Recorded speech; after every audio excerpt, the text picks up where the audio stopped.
I was very fortunate in that I lived in the same house the entire time that I was growing up.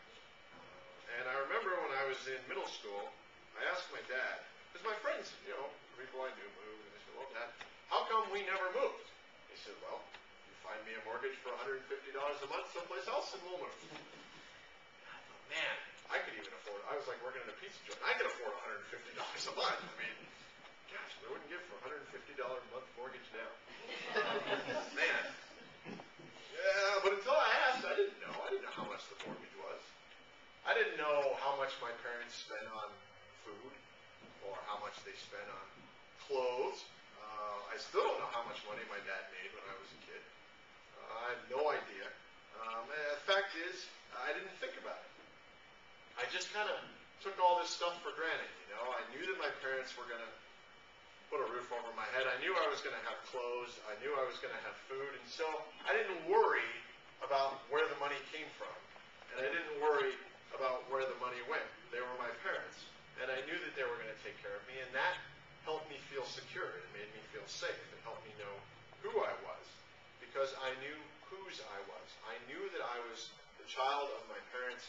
I knew that they would rather go without food themselves than have me go without. I knew that they were going to take care of me. And because they were going to do that, I was free to be me and become the person that I am today. Yeah, I know. Maybe it's not such a good thing. Today, we're beginning a journey to something called Consecration Sunday. It's a 4-week journey. We'll explore together how life brings joy, how giving a generous life brings joy, because it brings us closer to God, kind of like Brooke said. And today, we're looking at the foundation. We're looking at whose we are. Just as my identity with my parents helped me have a firm foundation, we're going to look at our identity and what it means to be a child of God and how that informs the choices we make about our lives and our money. And so, to help with that, I'm going to read something for you from the Psalms.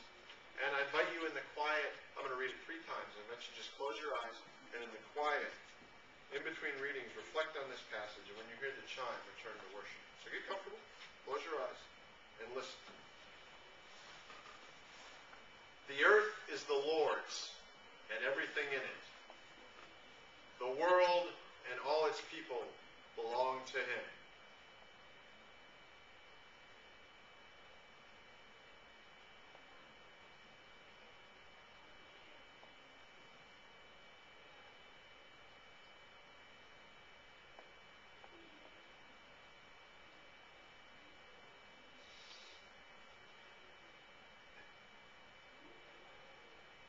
The earth is the Lord's, and everything in it. The world and all its people belong to Him.